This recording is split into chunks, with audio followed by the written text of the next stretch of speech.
네, 안녕하세요. 이번 시간엔 봉산탈춤 내용 분석해보는 시간 갖도록 하겠습니다. 자, 첫 번째 장면을 볼까요? 자, 육과장이고요. 양반춤입니다. 이 양반춤은 제담이 3개가 있어요. 자, 첫 번째는 말뚝이가 양반을 조롱하는 거. 두 번째는 이 양반들이 시조짓기, 시조읍기, 파자노를 통해서 그들이 얼마나 무식하고 허위의식에 사로잡혔는지를 폭로하는 장면이고요. 세 번째는 치바리를 통해서 양반들의 부정부패, 그 다음에 신흥 상인층의 부정부패를 풍자하고 있는 내용이 되겠습니다. 자, 그럼 첫 번째 단락 볼게요. 자, 말뚝이가 나와요. 말뚝이는 전에도 말한 것처럼, 그죠? 앞 파일에서 말한 것처럼 뭐죠? 서민층, 즉 천민층을 대표하는 인물로서 양반을 비판하는 인물이죠. 다시 말해서 양반에게 저항하는 인물이에요. 그리고 풍자의 주체가 되는 거죠. 그죠? 자, 양반. 말 봅시다. 번거지를 쓰고 채찍을 들었다. 국거리 장단에 맞추어 양반 삼형제를 인도하여 등장한다. 그러면 번거지와 채찍을 들었어요. 그러면 번거지는 뭔가야? 썼다고 했으니까 모자인 거고요. 채찍은 이제 그죠? 말을 이렇게 뭐죠? 말을 몰 때 이제 쓰는 도구이므로 이 말뚝이의 직업은 뭐구나? 마부이구나. 그래서 이 번거지와 채찍을 통해서 말뚝이의 신분을 알 수 있죠. 말뚝이는 마부다, 즉 천민임을 알 수 있습니다. 자, 양반 삼형제는 말뚝이의 뒤를 따라서 국거리 장단에 맞추어 점잔을 피우나 어색하게 춤을 추며 등장한다. 자, 그러면 양반이 점잔을 피운다는 것은 뭐예요? 자, 양반이란 신분은 보통 이제 춤을 추지 않는데 양반으로서 비상식적인 그죠 행동을 하고 있죠. 이로 인해서 양반을 희화화하고 풍자하고자 하는 의도가 있다는 것 알 수 있겠네요. 양반이 춤을 추며 등장한다는 것을 통해서 양반이 신분에 어울리지 않는 행동을 함으로 희화화의 대상이라는 것 알 수 있고요. 양반 삼형제 마지는 셋님이고 둘째는 서방님이고 끝은 도련님이다. 자, 셋님, 첫째 형님, 마지 형님과 서방님은 흰 창옷에 관을 썼고 도련님은 남색 쾌자에 복권을 썼다. 자, 이것들이 이제 양반들의 전형적인 옷차림이죠. 그래서 양반의 신분을 짐작할 수 있고요. 셋님과 서방님은 언청이이다. 자, 셋님은 언청이 2줄이고 서방님은 1줄이래요. 그러면서 그들은 부채와 장족을 가지고 있고 도련님은 입이 삐뚤어졌고 부채만 가졌다. 도련님은 1절 대사가 없다. 형들과 동작을 같이 하면서 형들의 면상을 부채로 때리면서 방정맞게 군다. 자, 여기를 통해서 인물의 특성을 모두 알 수 있었네요. 자, 말뚝이는 서민을 대표하는 인물로서 양반에게 저항하고 있는 인물이고요. 그 다음에 풍자의 주체인 거죠. 다음에 양반들은 희화화, 즉 풍자의 대상이죠. 그래서 그들의 권위를 실추시키기 위해서 그들의 탈을 언챙이 혹은 이상맞은, 방정맞은 행동을 하는 것으로 지금 묘사하고 있네요.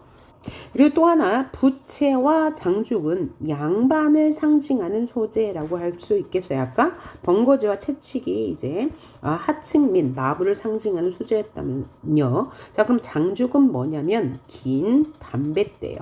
긴 담뱃대는 양반만이 쓸 수 있었다고 합니다. 그러면 서민들은 짧은 담뱃대를 사용했겠네요. 자, 그리고 언청이와 입이 삐뚤어졌다. 그래서 이들의 모습을 우습게 표현함으로써 그 양반들의 모습을 권위를 실추하고 있다고 할 수 있고요. 다음 문단을 보니까 이제 대사가 시작되네요. 자, 말뚝이가 이런 대사를 합니다. 자, 가운데쯤 나서 쉬 해요. 이게 뭐라고요? 예. 제담의 시작을 알리는 것이라고 그랬죠. 동시에 화자의 은밀한 폭로를 예고한다. 여기서 화자는 누구예요? 말뚝이. 그죠? 그리고 새로운 사건의 시작을 알려, 즉 제담을 알리는 역할을 하는 거고요. 극적 분위기를 조성한다는 것은 이야기의 시작을 알린다는 거예요. 그 다음에 악공과 관객을 대상으로 하고 있다. 자, 그러면 악공도 관객의 일부가 될 수도 있다는 거죠. 그 다음에 관객도 뭐가 될 수 있어요? 그게 참여하는 인물이 될 수 있다는 거예요. 그래서 이 민속극의 특징이 뭐라고요? 관객과 무대의 구분이 없다는 거죠. 자, 그래서 쉬 하면서 양반 나오신다 그랬어요. 이 양반은 나오신다 그랬으니까 양반의 위험성을 보여준다는 거죠. 그래, 이때는 정상적인 주종 관계라는 거죠. 주인과 종의 관계, 그죠? 자, 그러면서 이제 양반을 조롱하기 시작하네요. 말뚝이가 양반이라고 하니까 노론 소론 이런 걸 다 지내고 삼정선을 다 지낸 그런 양반인 줄 알지 마세요. 계잘량이라는 량자에 계다리 소관이라는 반자 쓰는 양반이 나오세요. 그러니까 우리가 알고 있는 그 지체 높은 양반이 아니고 양반 축에도 못 드는 아주 못난 양반이 나오신다라고 말하고 있는 거죠. 그래서 자, 원래 이 양반이라는 의미와 다르게 계다리 밥상이 나온다라고 말하고 있으니까 이제 아주 재밌게 희화화한 거죠. 그래서 언어 유희를 사용했는데 이 언어 유희는 발음의 유사성을 활용한 언어 유희라고도 하고요. 동음 이어를 활용한 언어 유희라고도 합니다. 요 창비 교과서에서는 동음 이어를 활용한 언어 유희라고 했네요. 자, 교과서마다 조금씩 달리 나옵니다. 야, 이놈 뭐야? 양반이 반발을 해요. 그러니까 뭐죠? 양반이 지금 호통을 치고 있는 거예요. 재단구조 반복 눈에 보여야 합니다. 했더니 말숙이가 이 양반들 어찌 듣는지 모르겠어. 여기서 이 양반들은 요 위의 양반들을 말하는 거죠. 그러니까 말뚝이가 변명을 하는 거예요. 자, 노론소론 이런 다 지내고 삼정은 다 지낸 태로 재상으로 계신 이생원네 삼형제분 나오신다고 했어. 태로 재상은 뭐예요? 아주 이제 높은 관직으로 은퇴한 새 양반이에요 라고 하는 거예요? 변명하는 거죠. 자, 그랬더니 양반들이 뭐겠어요? 안심을 하겠죠. 합창 하면서 이생원이라네 하면서 좋아하죠. 그러면서 국거리 장단으로 모두 춤을 춘대요. 그렇죠? 도령은 때때로 형들의 면상을 치면서 끝까지 그런 행동을 한다. 여기서 도령이 그래서 이 도령이 하는 행동이 이제 양반으로서는 할 수 없는 방정맞은 행동이죠. 그래서 양반의 권위를 실추하는 역할을 한다고 그랬어요. 또 하나 이 춤의 기능이 뭐라고요? 자, 희극적이면서 반어적 성격을 지녔대요. 그건 무슨 뜻이냐면 희극적이라는 것은 웃음을 준다 혹은 웃음거리가 된다라는 이야기고요. 반어적이라는 것은 뭐냐면 양반들 입장에선 웃을 일이 아닌데 도리어 반대로 춤을 추면서 좋아한다는 뜻이죠. 그래서 양반의 어리석음을 부각하면서 해악성을 강조하는 게 바로 이 춤의 기능이 되겠어요. 또 하나는 장면 전환의 역할도 하고 관객의 흥을 돋는 역할을 하고 갈등의 일시적 해소 역할을 하고 늘 춤을 추니까 전체 내용을 통일감 있게 구성하는 역할도 하네요. 제담의 끝마다 그죠? 춤을 추고 있으므로요. 그랬더니 말뚝이가 반주 그친다 이거 뭐죠? 새로운 제담의 시작인 거죠. 그럼 여기까지 어떤 내용이 있습니까? 달락달락 여러분이 이제 내용을 한눈에 파악하시면 되겠어요. 그러니까 말뚝이의 조롱인데 말뚝이의 조롱 무엇을 가지고 조롱했어요? 양반이라는 단어의 뜻을 가지고 조롱하면서 언어유희 사용했습니다. 언어유희 동음 이어를 통한 언어유희. 자, 그러면 두 번째 제담 들어가면 반주 그친다. 그래서 극적 으로 몰입할 수 있는 효과를 주죠. 재담의 시작을 알려요. 여보, 구경하시는 양반들 말씀 좀 들어보시오 라고 했어요. 그래서 여기서 구경하시는 양반들은 누굴 말해요? 관객들을 말하죠. 그래서 이 관객들이 극에 참여하고 있음을 알 수 있는 대목이죠. 이때 양반들이란 그냥 관객을 가리키는 뭐라고요? 2인칭 대명사예요. 당신네들 이런 뜻이죠. 자, 말씀 좀 들어보세요. 뭐예요? 짤짤한 곰방대로 잡숫지 말고 연죽전으로 가서 돈이 없으면 내게 기별이라도 해서 양칠간죽 자문죽을 한 발가오씩 되는 것을 사다가 육묵각재 희자죽 오동수 연병죽을 이리저리 맞추어가지고 저 재령 나물이 거의 낚시 걸듯 쭉 걸어놓고 잡수시오. 자, 그러면 곰방대가 뭐예요? 담뱃대를 말하는 거잖아요. 그런데 이 짧은 곰방대는 아까 뭐야? 서민들이 피는 담뱃대고요. 그 다음에 양반들이 피는 담뱃대는 긴 담뱃대, 즉 장죽이라고 했습니다. 그런데 말뚝이가 서민들, 이 관객들한테 짧은 곰방대로 잡수지 말고 이렇게 긴 담뱃대로 잡수세요. 담배 피세요. 라고 말했으니까 양반들에 대한 저항이라고 볼 수 있어요. 양반에 대한 저항. 왜냐하면 당시에는 서민들이 양반 앞에서 담배를 피울 수 없었거든요. 그리고 이렇게 긴 담뱃대는 양반들만이 피울 수 있는 것이었기 때문에 양반에 대한 저항의식을 표현한 것이라고 볼 수 있어요. 자, 그리고 여기 가오식은 뭐냐면 어떤 단위를 말하는 거고요. 그 다음에 뭐 그 담뱃대를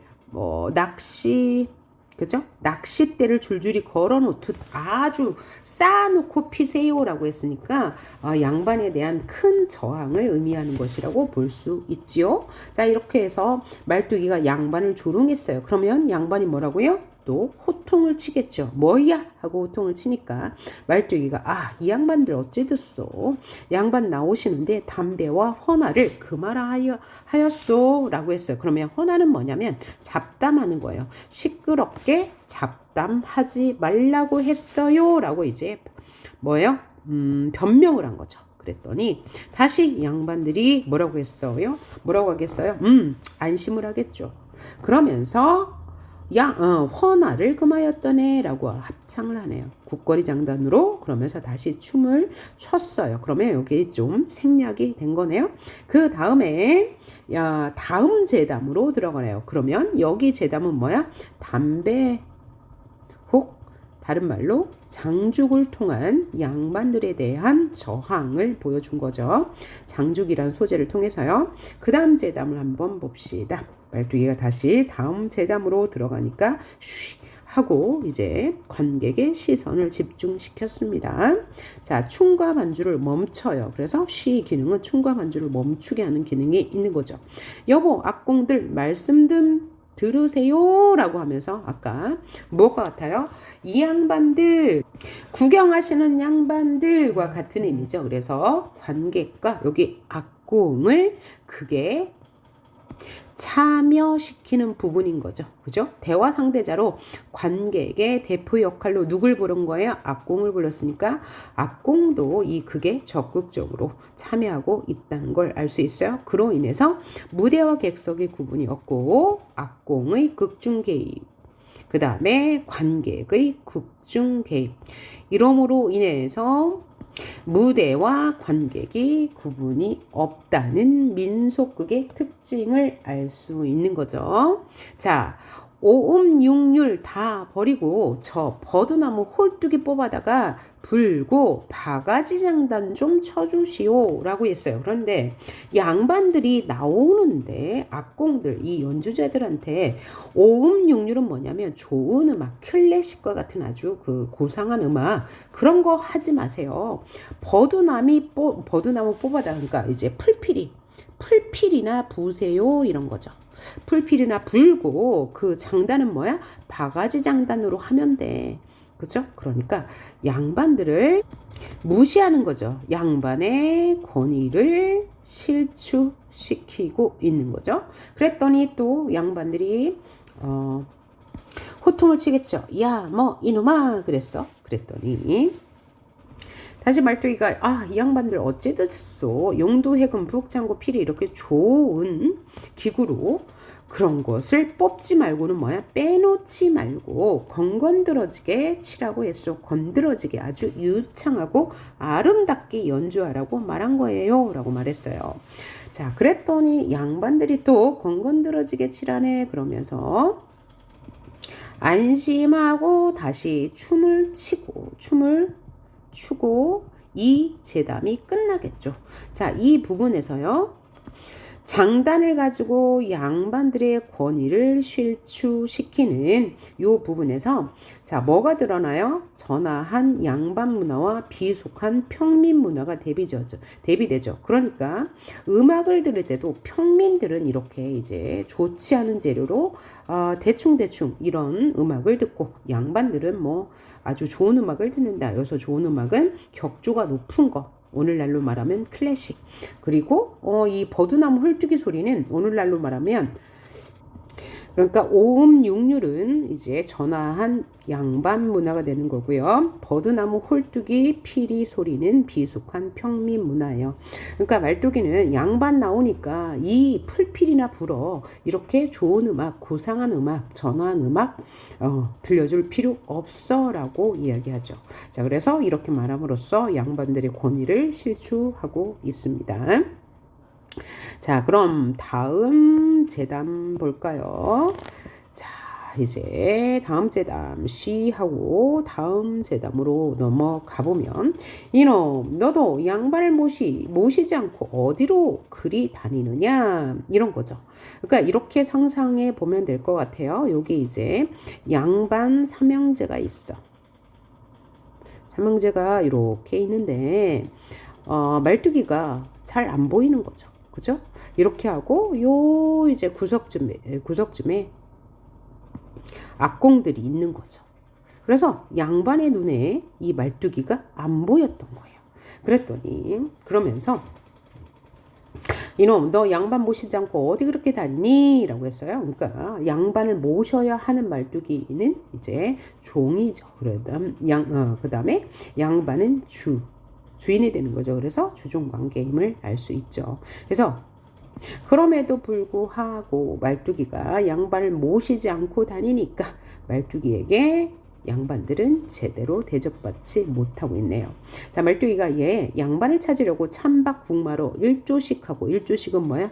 아침 일찍 밥은 먹고 마국간에 들어가 노세원님을 끌어다가 등에 솔지를 살살하여 말뚝이님 내가 타고 서양, 영미, 법덕, 동양, 삼국, 물은 매즙할 듯하고 동은 어울이요 서는 구월이라 동여울 서구월 남들이 북향산 방방곡곡 면면촌촌이 바위틈틈이 모래틈틈이 참나무결결에 찾아다녀도 샌님 비뚝한 놈도 없습니다.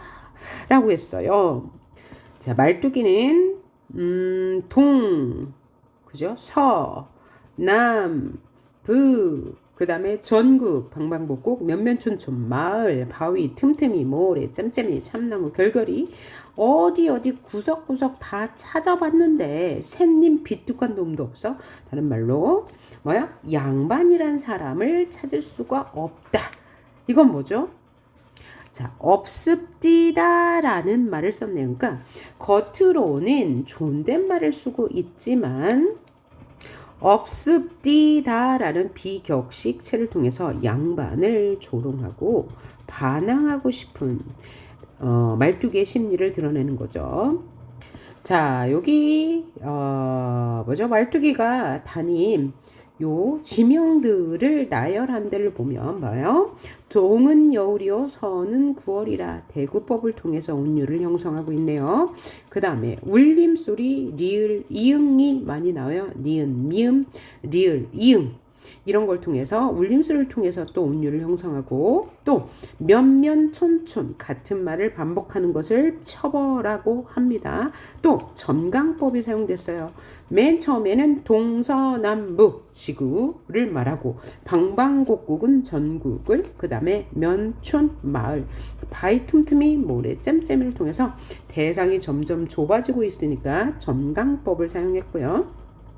그 다음에 지명을 열거하고 그렇게 다 찾아봤다 라는 과장을 통해서 재미, 해학을 주고 있네요. 또 하나 여기 노세원님을 끌어다가 등에 솔지를 살살하여 말뚝이님 내가 타고 자 일단 노세원님을 끌어다가 여기 언어 유희가 나타났대요. 원래는 뭐요?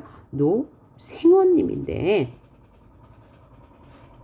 뭐요? 생에서 이응 하나를 빼면 노세원님이 되잖아요. 그래서 이 노세원님을 자신이 탔다고 말해요. 그러니까 양반을 자기가 타고 왔다고요. 말뚝이가. 그러면서 말뚝이 자신은 오히려 높이고 있죠. 이것은 뭐냐면 신분관계를 역전하고 싶은 말뚝이의 즉 서민들의 소망이 드러났다고 할 수 있는 거예요. 자 여기에 뭐야? 언어유희, 뭐야? 음의 유사성, 노생, 노세. 그죠?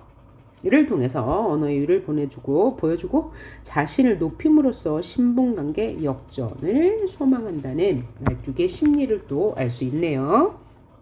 여기 매주 발뜻하고는 뭐야? 아주 거침없이 다니고 라는 뜻이고요. 법은 프랑스, 덕은 독일을 말하는 것입니다. 자, 그래서 그리고 또 하나 중요한 건 삐뚜가 놈도 없더라고요. 내가 아무리 찾아도 양반 비슷한 사람은 없었어요. 그러니까 여기 양반이 있는데도 양반의 권위를 실추시킴으로써 비판하고 있다는 것 알 수 있죠. 없습니다. 비격식제. 격식체로 하려면 없습니다로 해야 되겠죠. 그래서 비격식체를 사용해서 양반을 조롱하고 있다는 것 알아두시고요. 자, 생활이 또 이렇게 말해요. 내 이놈 양반을 모시고 나왔으며 세처를 정하는 것이 아니고 어디로 이렇게 돌아다녀? 세처는 뭐예요? 숙소. 그죠? 숙소를 잡아야지 우리 지금. 응? 어디를 그렇게 다니는 거야? 라고 했더니 말뚝이가 채찍을 가지고 원을 그리며 한 바퀴 돌면서 예이 이마만큼 털을 잡고 참나무 울장을 드문드문 꽂고 깃을 푸근푸근히 하고 문을 하늘로 낸 세처를 잡아놨습니다. 여기 뭐야? 숙소인 거죠. 숙소.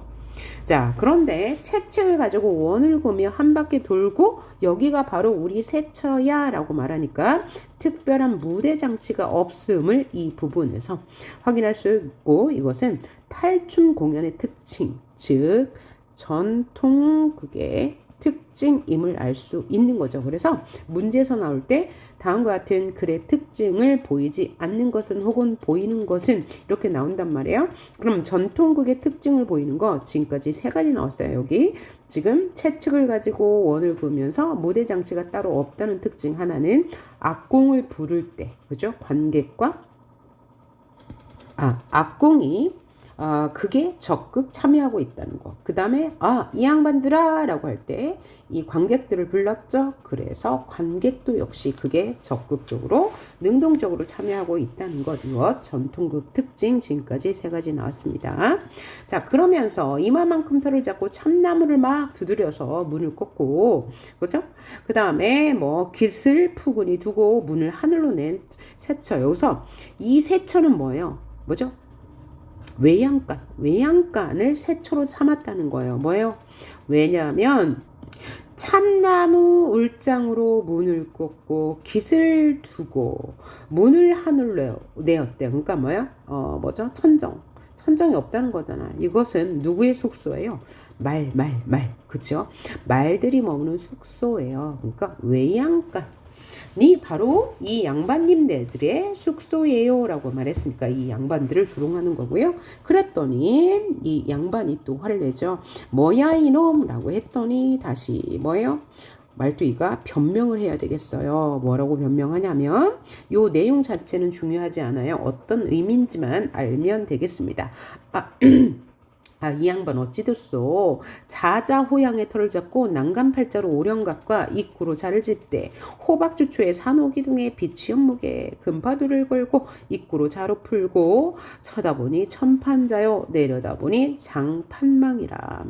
자, 화문석 칩다 펴고 부벽설을 바라보니 동편에 붙은 것이 단방영정의 네 글자 분명하고 서편을 바라보니 백인당 중 유태화가 완연히 붙어있고 남편을 바라보니 인의예지가 북편을 바라보니 효제충신이 분명하네. 이는 가위 그죠? 이 양반의 세처방에 들만하고 문방제고 불짝시면 용장 봉장 괴두지 자개함농 반다지 샛별 같은 놋 요강 돛대야 받쳐 여기 놓고 양칠간죽 자문죽을 이리저리 맞춰놓고 삼털 같은 칼담배를 저 평양 동푸르 선창의 돼지똥물에다 툭툭 축여놨습니다 라고 했어요. 그러니까 한마디로 말하면 지금 여기 세처는 뭐라고요? 5성급 호텔이야 라고 말하고 있어요.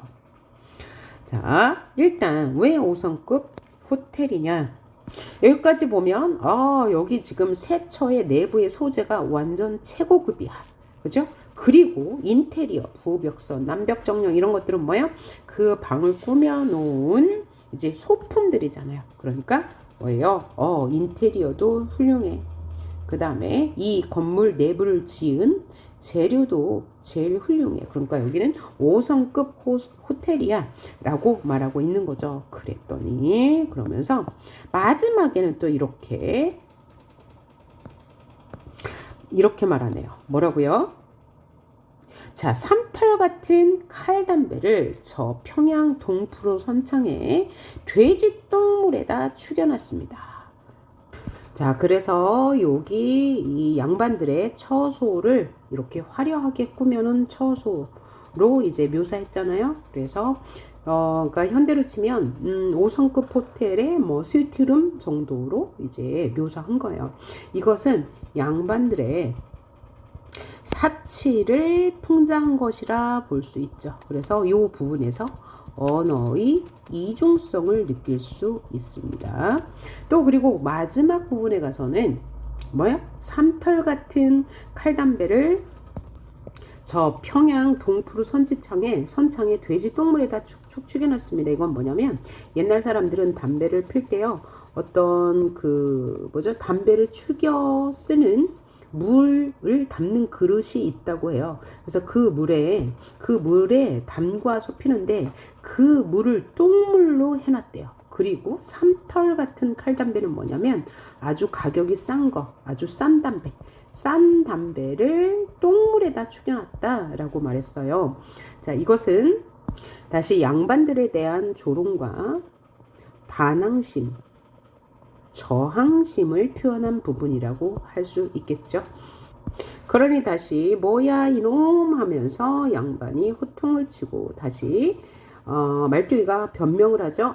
이 양반 어찌 됐어? 새털 같은 담배를 꿀물에다 축여놨다고 했어. 그러니까 양반들은 이렇게 담배를 필 때 물에 축여서 핀다고 하네요. 그래서 꿀물에다 축이면 이제 좋은 담배가 되는 거고, 그죠? 양질의 담배가 되는 거고, 똥물에다 축이면 아주 저급 싼 담배가 된다고 생각하시면 될 것 같아요. 자, 그리고 나서 양반들 합창을 해요. 꿀물에다 축여놨대. 그래서 국거리 장단에 맞춰서 또 함께 춤을 춰요. 양반들이 세차 안에 앉는다라고 했어요. 그러면 여기서 뭘 볼 수 있는 거예요? 전통극, 즉 탈춤의 공연상의 특징을 볼 수 있는 거예요. 그것은 무대 장치가 없고 마당에서 공연된다는 거죠. 다시 말하면 공연 장소와 극중 장소가 일치한다는 얘기죠. 그렇죠? 그래서 장면 전환이 자유로운 모습을 볼 수 있는 거예요. 자, 그러면서 이제 다음 제담으로 들어가게 됩니다. 자, 이번에는 쉬하고 제담을 이끌어가는 사람이 말뚝이가 아니고 생언으로 바뀌었어요. 그러니까 뭔가 좀 단조로움을 피하고 재미를 주기 위해서 생언이 먼저 시작한다는 얘기죠. 그랬더니 음악과 춤을 멈춘대요. 여보게 동생 우리가 본시 양반이라 이런데 가만히 있자니 가깝도 하네. 우리 시주 한 수씩 불러보세. 자, 그럼 여기까지는 무슨 내용이었어요? 자, 말뚝이가 양반을 조롱하는 재단 구조였잖아요. 양반이라는 뜻을 통해서 양반을 조롱했고, 그 다음에 장단을 통해서, 그 다음에 장주, 그거죠. 세처를 통해서 이제 양반을 조롱했다면, 이 다음부터는 양반 스스로가 자신들을 우스꽝스럽게 표현하는 이제 그런 재담이 이어질 거란 말이에요. 자, 그리고 여기서 세처 안에 앉는다라는 것을 다시 설명해 보자면, 이런 거죠. 자, 이렇게 이제 양반이 있고, 그 다음에 여기 말뚝이가 있을 거예요. 그 다음에 요 즈음에 이제 악공이 있겠죠. 그렇죠? 여기가 이제 둘러싸면 요 주변에는 다 뭐가 있어요? 관객이 있는 건데, 여기 말뚝이가 요만큼 이렇게 동그랗게 원을 쳐놨어요. 그럼 여기가 어디가 되는 거예요? 세처가 되는 거예요. 그럼 이 세처 안으로 양반이 들어가서 무대가 이동한 거죠. 이것이 바로 장면 전환이 자유로운 극갈래의 특징을 보여주는 모습이라고 할 수 있겠어요. 자, 이번에는 이 양반들이 스스로를 이제 희화화하는 장면 나올 거예요. 우리가 이제 우리 양반이니까, 계급이 양반이니까 우리 지금 유식하잖아. 그러니까 시조 한 절씩 불러볼까? 라고 이야기한 거죠. 시조 읊기. 그 다음에 운자놀이, 파자놀이 이런 것은 양반들의 전유 문화거든요. 양반들이 즐길 수 있는 문화를 이제 계층이 자기네들도 양반이니까 한번 해보자는 건데, 실제 해보면 유식함을 드러나는 게 아니라 무식함을 폭로하는 내용이 될 거예요. 한번 봅시다. 그걸 통해서 양반들의 무식함과 허위를 풍자하는 거죠. 자, 그러면 어떻게 시조를 읊는지 볼까요? 형님, 내가 한자 부르라오 부르게. 논두랑에 살피 짓고 섰는 자가 무엇입니까? 여기 아닌데. 자, 여기입니다. 시조 읊는 부분. 그거 좋습니다. 시조를 읊어요. 반나마 늙었으니 다시 젊지는 못하리라. 다시 젊지 못해. 무슨 내용? 탈로가의 내용이죠. 하하 하고 웃어요. 그런데 이게 늙음을 탄식하는 노래이기 때문에 인생 무상을 노래한 거라고 볼 수 있습니다. 그런 다음에 양반시조 다음에 말뚝이가 자청하여 소리를 하는데요. 뭐라고 해요? 낙양성 심리허예 높고 낮은 저 무덤에 라고 민요를 불렀어요. 자, 이것도 역시 주제가 뭐예요? 인생 무상이라는 점에서 똑같아요. 그래서 양반은 시조를 읊고 천민인 말뚝이도 민요를 불렀는데, 성주풀이라는 민요를 불렀는데 주제는 같아요. 인생 무상이란. 그래서 양반들은 시조, 양반들의 전유물인 시조를 부르고, 그 다음에 천민은 민요라는 이 천민들의 노래를 불렀지만 내용은 똑같다는 점을 통해서 양반이 즐기는 문화도 별거 아니구나 라고 말하고 싶은 거죠. 양반들의 문화도 우월하지 않다는 것을 통해서 양반들에게 뭐하고 있는 거예요? 저항하고 있는 거죠. 자, 그 다음엔 이제 어떤 노래를 하나 봅시다. 다음은 우리 글이나 한 수씩 지어보세요. 자, 그럼 형님이 먼저 그죠? 지어보세요 라고 했어요. 그래서 우리가 위에서 이제 시조 읊기를 했는데, 양반들이 읊는 시조나 그죠? 여기 평민들이 노래하는 이 민요나 내용이 차이가 없어. 그러니까 이 양반들이 뭐야? 한시를 통해서 양반의 권위를 회복하고자 도전한 것이 바로 뭐예요? 한시짓기예요. 한시라는 것은 뭡니까? 이렇게 네 줄로 되어 있으면 운자를 맞춰야 되는 거예요. 여기와 여기에 똑같은 글자를 맞추는 거죠. 자, 그런데 어떻게 하나 한번 볼까요? 자, 그러면 동생이 운자를 내게. 자, 운자를 낸다는 것은 어떤 글자를 반복할지 한번 내보란 얘기죠. 그랬더니 네, 한번 내보겠습니다 하면서 산자와 영자를 냈어요. 아, 그거 어렵네. 여보게 동생 대고 안 되고 내가 부를 터이니 한번 들어보세 하면서 영시조 울룩줄룩 작대산 하니 황조 평산의 동령선이니라 라고 했어요. 그래서 운자는 간신히 맞췄네요. 산자와 영자, 산자와 영자를 맞추었지만 이것은 뭐 어떤 의미가 없는 단순한 지명만 나열했죠. 이것은 진정한 한시가 아니죠. 이를 통해서 양반들의 무식함, 그죠? 그 다음에 허세를 풍자한 거죠. 그랬더니 서방이 같이 웃으면서 형님 잘 지었습니다 라고 말했어요. 이건 뭐냐면 생원과 서방, 그죠? 첫째 양반, 둘째 양반은 서로 비슷한 수준이라는 것을 알 수 있어요. 그죠? 이를 통해서 우리는 웃음을 느낄 수 있는데요. 이것이 바로 희극적 효과예요. 그죠? 그 밥에 근함을 50보 100보 유효상종이라는 말을 쓸 수 있는 거죠. 자, 요 부분을 그 밥에 근함을 50보 100보 유효상종 이런 말 쓸 수 있다는 거 알아두시고, 자, 다음 단락 가볼까요? 자, 동생 한 구 지어보세 라고 했더니 그럼 형님이 운자를 하나 내세요. 이번에는 총자와 못자를 냈네요. 그랬더니 그 운자 벽자로군.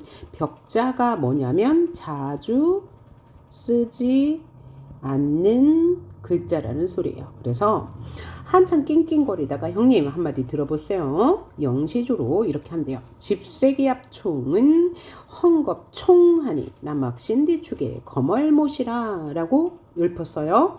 자, 요것도 한시니까 원래는 어떻게 해야 돼요? 총과 못을 이렇게 일정하게 반복해 가면서, 그죠? 내용상 기승전결의 구조를 보여야 되는데 전혀 내용상 그런 관계가 없고 뭐 단순하게 집세기 앞총 헝겊 남학신 뒷측 이런 생활 소재를 나열했을 뿐입니다. 이를 통해서 양반의 무지와 허세를 폭로하고 있다는 거죠. 자, 그래서 이건 누가 시키지도 않았는데 이 양반들 스스로 자신들이 양반이라는 권위를 올리기 위해서, 내세우기 위해서 지은 시지만 결국 결과적으로는 어떻게 됐어요? 그들의 무지를 스스로 드러내는 결과를 낳았어요. 그래서 양반의 무지와 허세를 폭로하는 그런 장면이라고 할 수 있어요. 자, 그 다음에 이들이 양반의 무지를 드러내는 놀이 세 가지 있죠. 우리 첫 번째 뭐 했어요? 시조 읊기 했고, 두 번째는 시조 짓기, 한시 짓기, 세 번째는 뭐 할 거예요? 파자놀이를 할 거예요. 자, 그러면 파자놀이 어떻게 하나 봅시다. 자, 그러면 이번에 우리 파자놀이나 하여보자. 자, 파자놀이는 뭐냐면 한자의 자획을 나누거나 합쳐서 글자를 맞추는 거예요. 그러니까 예를 들면 이런 거죠.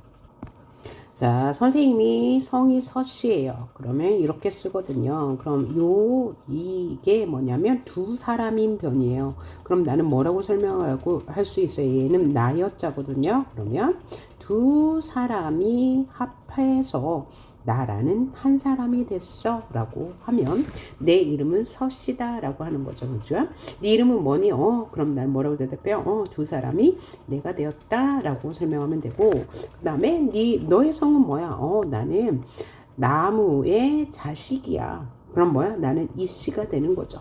이런 식으로 이제 한자 획을 깨트리거나 나누거나 이러면서 글자를 맞추는 수수께끼예요. 그런데 이 양반들은 어떻게 수수께끼를 하는지 한번 볼까요? 자, 한참 생각하다가 운고 옥편에도 없는 자인데, 그러니까 옥편에도 없는 아주 벽자란 얘기예요. 잘 쓰이지 않는 글자. 잘 쓰지 않는 글자인데 그게 뭐냐면 그거 참 어려워요. 피마자라고 하는 자가 아닙니까? 라고 했어요. 여기를 빼먹었네요. 그죠? 자, 문제를 냈습니다. 생원이 주둥이는 하얗고 몸뚱이는 알락달락한 자가 무슨 자냐? 그랬더니 그거 참 어려운 건데요. 옥편에도 안 나오는 벽자예요. 그거 참 어렵습니다. 그거 피마자라고 하는 거 아니에요? 라고 했더니 참 용월세 이걸 맞았대요. 이거 뭐죠? 수수께끼요. 자자로 끝나는 거. 그쵸? 무슨 자니? 그러니까 피맞자요 라고 했어요. 그러니까 얘는 진정한 파자놀이가 아니고 수수께끼를 하고 있네요. 그러면 다음엔 어떤 내용인가 볼까요? 자, 그럼 형님 내가 한자 부르라오? 그러게 눈두렁에 살피 짓고 섰는 자가 무슨 자입니까? 그랬더니 한참 생각하다 그거 어려운데 노린자 아닙니까? 저 수수께끼 놀이를 하고 있습니다. 뭐가 아니고 파자 놀이가 아니고 수수께끼를 하고 있어요. 원래 하려면 어떻게 해야 돼요?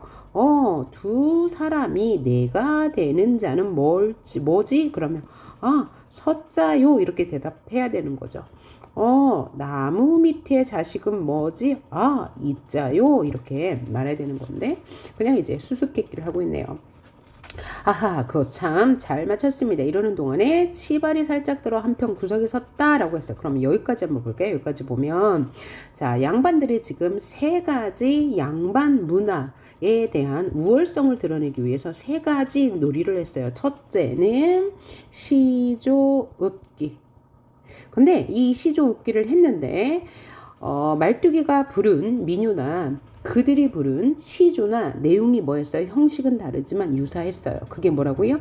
인생무상이라는 주제가 똑같았죠. 형식만 다를 뿐. 그래서 양반의 문화는 우월하지 않다는 걸 보여줬고, 두 번째로 이제 한시짓기를 하는데 운자를 띄웠죠. 그런데 그 운자는 그죠? 글자만 받쳤을 뿐 아무런 그죠? 내용상의 의미도 없을 뿐더러 기승전결의 형식도 안 맞춘 단순한 나열에 불과해서 이들의 문화는 우월하지 않다는 걸 보여줬고, 세 번째는 파자놀이를 통해서 얼마나 무식한지를 보여줬습니다. 그래서 이 양반들의 이 양반들이 이렇게 그 세차 안에서 노는 모습을 통해서 무식하고 무능력함을 이제 자기들 스스로 그죠? 폭로하고 있는 모습이죠. 자기들 스스로 자신들이 얼마나 무식한지 드러냈어요. 원래 의도는 뭐였어요? 자신들은 양반계층이야. 그러니까 우린 이렇게 권위 있는 사람이야 라고 드러내기 위해서 시조읍기, 한시짓기, 파자놀이를 했지만 결국은 그들의 무식을 폭로하는 결과를 낳았죠. 그래서 이럴 때 쓰는 속담, 어물쩡 망신은 꼴뚜기가 시킨다. 그죠? 어물전에 다양한 이제 어물이 있을 건데 가장 못난 것이 망신을 시킨다는 얘기고요. 허장허세는 뭐야? 짓불도 없으면서 있는 척 하는 거죠.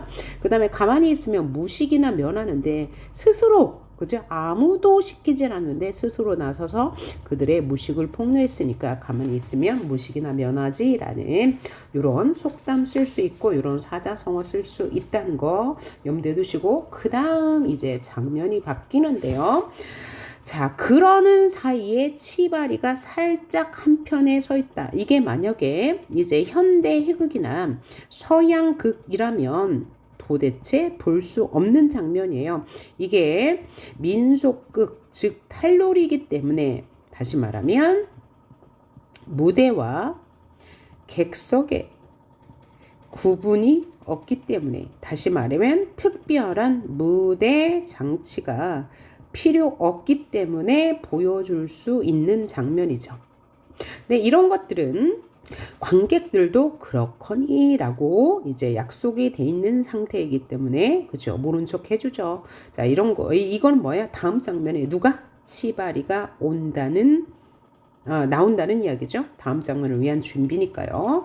자, 그러면 다음 장면 계속해서 보도록 합시다. 자, 생원이가 이놈 말투가 예이 불렀어요. 네, 대답했죠. 나랏돈 노랑돈 칠푼 잘라먹은 놈 상통이 무르익은 대추빛 같고 울룩 줄룩 뱀이 잡는 같은 놈을 잡아와라 라고 했어요.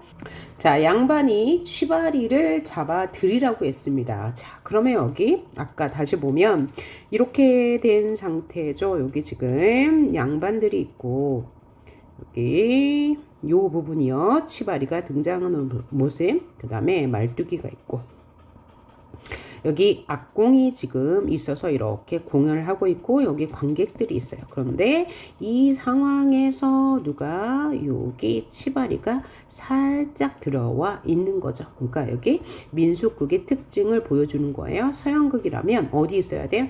요 안에 들어오면 안 돼요. 요 무대 밖에서 대기하고 있어야 되는 상황이었죠. 그런데 치바리가 살짝 들어와서 다음 이야기에 싹 낀다는 얘기죠. 그러면서 생원이 왜 여기 잡아오라고 하는 걸 그 놈을 잡아들여라 라고 하냐면 그의 제목은 공금횡령. 자, 나랏돈, 노랑돈, 노란돈이 뭐냐면 나라의 돈이라는 얘기죠. 그래서 칠푼 잘라먹은 놈, 나랏돈을 떼먹은 놈, 상통이 무르익은 대초빛 같대요. 상통이 이제 얼굴을 속되게 이르는 말이고요. 대초빛 같다, 붓다. 그 다음에 울룩불룩 뱀이 잔등 같은 놈. 그러니까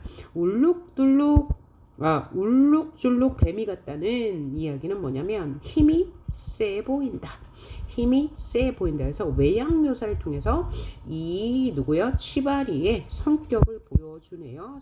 그러면 이 치바리는 국고금을 횡령한 힘이 세고 날렵한 사람이라는 것을 보여줘. 또 힘이 세다. 는 걸 보여줘요. 그러면 치바리는 조선 후기 신흥 부유층을 대표하는 인물이다.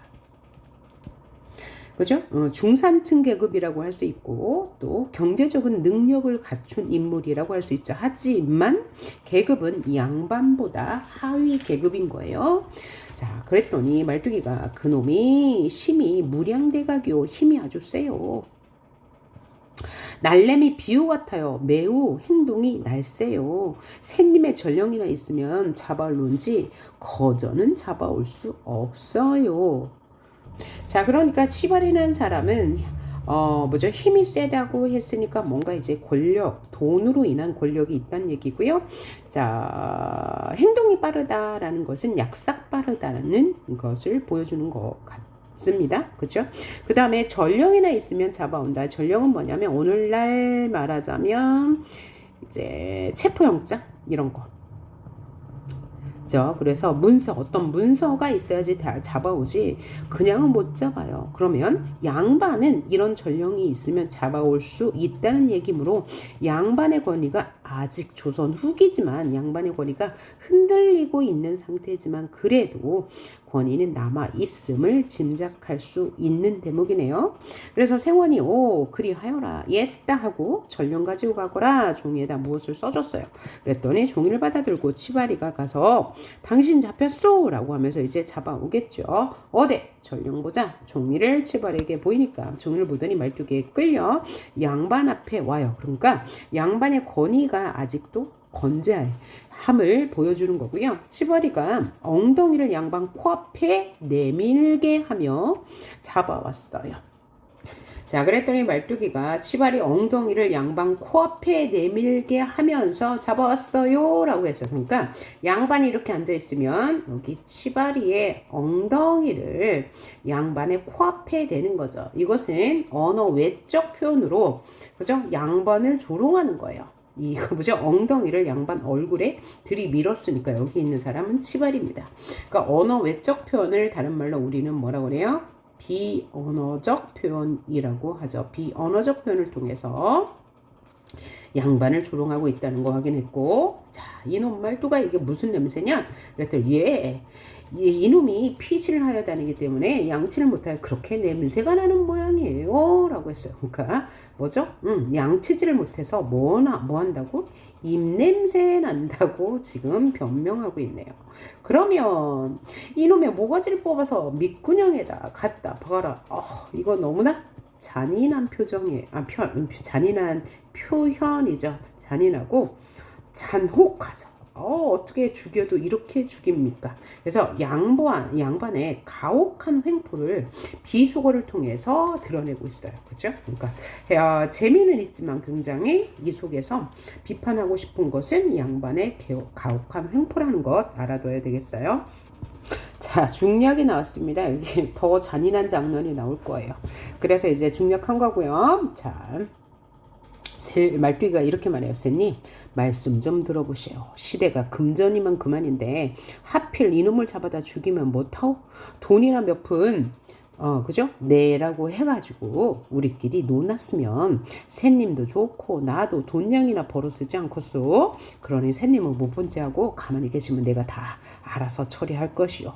그리 알고 계시오 라고 하면서 이 6과정이 끝나요. 자, 그러면 여기서 시대가 금전이면 그만이다. 그러니까 무슨 소리예요? 돈이면 다 된다. 그래서 당시 시대상을 반영하는 대목이 되겠어요. 그러니까 뭐야? 배금주의, 황금 만능주의, 물질 만능주의적 가치관이 팽배했다는 걸 알 수 있죠. 자, 그리고 나서 우리끼리 논았으면 샌님도 좋고 나도 좋다. 그러니까 일석이조, 누이 좋고 매부 좋고 이런 말 쓸 수 있고요. 그래서 치바리를 살려주고 양반의 부패를 부각시키는 효과를 드러냅니다.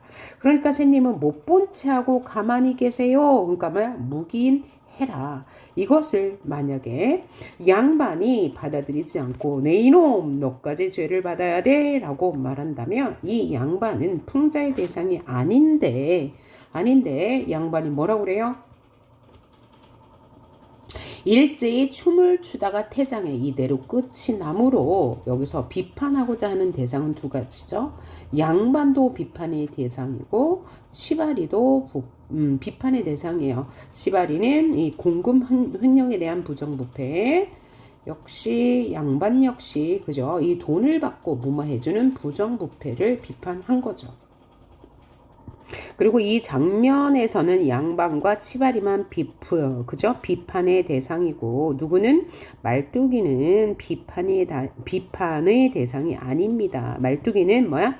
서민을 대표하는 서민의 의식을 대표하는 인물이기 때문이죠. 그리고 아까도 말한 것처럼 말뚝이는 이 양반들의 행태를 부각시키기 위해서 우리 이런 그죠? 돈을 받아서 논아 쓰자라고 얘기한 거기 때문에 말뚝이는 비판의 대상이 아닙니다. 자, 얘가 지금 우리가 지금까지 봉산탈춤이라는 가명극을 봤어요. 이 봉산탈춤이라는 것은 봉산에서 공연된 탈춤이란 얘기예요. 이 봉산은 상업지역이라고 합니다. 그래서 교역의 중심지예요.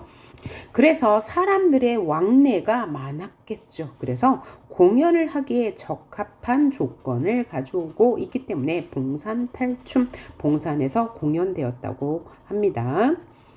자, 다음은 4번 문제 같이 보도록 할까요? 여기 지금 작자미상에 춘향가라는 판소리, 그죠? 판소리가 실려 있는데, 자, 여기를 보고 방자를 통해 그죠? 보기에 방자를 통해서 상호 텍스트적 맥락에서 위의 작품 봉산탈춤과 비교해보자 그랬어요. 자, 그러면 상호 텍스트적 맥락은 뭐냐면 텍스트라는 것은 하나의 작품이고 이 작품들은 서로 관계를 맺고 있다는 맥락에서 작품을 비교해보자. 그러니까 뭐야? 공통점을 찾아라 이런 얘기죠.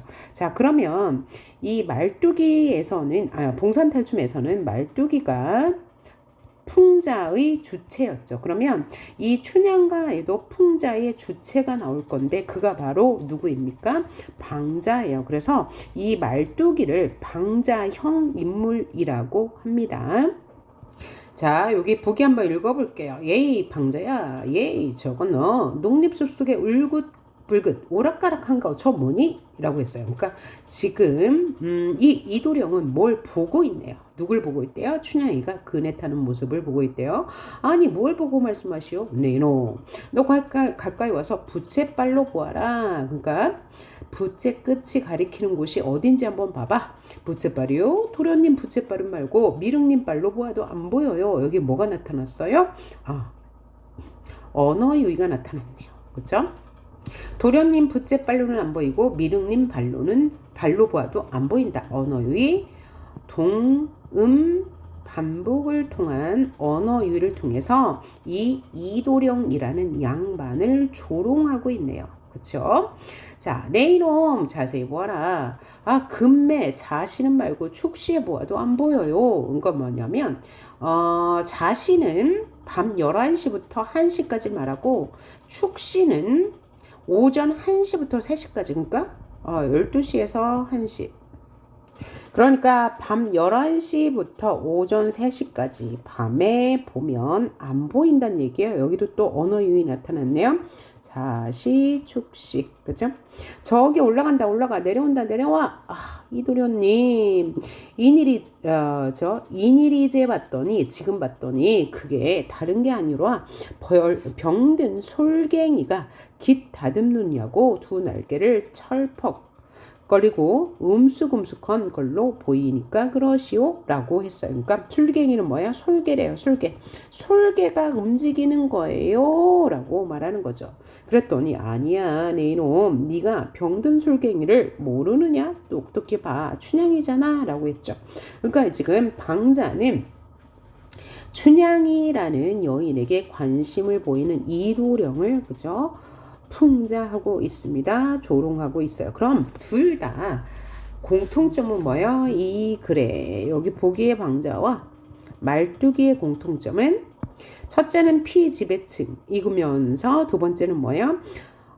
양반의 권위에 복종하는 듯 하지만 사실은 은근히 양반을 조롱하는 거, 희화화하는 거, 그게 이제 공통점이고 둘 다 무슨 인물? 방자형 인물이라고 해요. 그죠? 방자형 인물은 뭡니까? 판소리계 소설에서 주동적 인물이에요. 주동적 인물이라는 것은 이야기의 맥을, 흐름을 끌어가는 인물이라는 얘기고요. 두 번째는 주인공을 상대로, 그러니까 상대 역을 상대로 상대를 풍자하는 인물, 상대의 부두덕한 면이나 아니면 뭐 여러 가지 이제 뭐 부정부패한 모습이나 그다음에 허위스러운 모습, 이런 모습을 풍자하는 인물이 방자형 인물입니다. 또 주인공의 성격을 결정해 주죠. 자, 여기서 춘향전에서 방자는 이도령이, 그러니까 여인을 밝히는 인물, 그러니까 부도덕한 인물로 결정해줬고요. 말뚝이, 그러니까 봉산탈춤에서 양반들을, 말뚝이는 부도덕하고 그 다음에 권위가 없고 그 다음에 뭐 부정부패를 일삼는 부도덕한 그런 인물로 이제 결정지어 줬습니다. 자, 판소리계에서 이러한 판소리계 소설이나 판소리 혹은 이런 가명극들은 주제가 다 일맥상통한다고 볼 수 있어요. 조선 후기 부패한 양반들의 모습을 풍자한다는 것, 그게 이제 다 주된 주제라고 할 수 있습니다. 자, 긴 시간 동안 수고가 많으셨네요. 자, 우리가 봉산탈춤에서 확인해야 할 것은 뭐였어요? 바로 이제 풍자와 해악이 두드러진다는 점이었고요. 그 다음에 일정한 재단 구조를 갖는다는 것이었고요.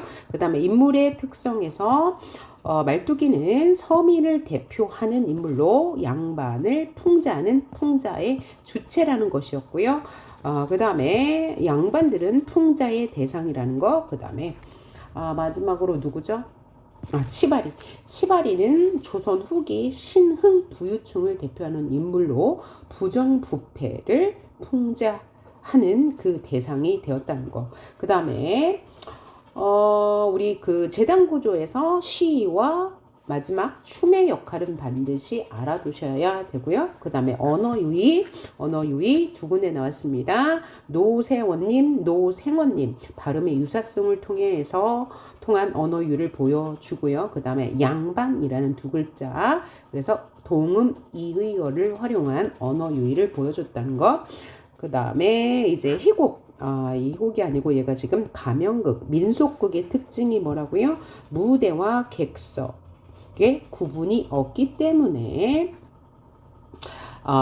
관객들이 그게 적극적으로 참여하고 악공들도 적극적으로 참여했다. 이것은 민속극이 갖는 특징이라는 것. 그 다음에 각각의 장면들은 모두 다 양반을 희화화, 그다음에 풍자하기 위한 재단 구조로 이어진다. 특히 이제 두 번째 재단에서 양반들은 스스로를 우습게 만들고 있다는 점 기억하시면 될 것 같습니다. 자, 수고하셨어요.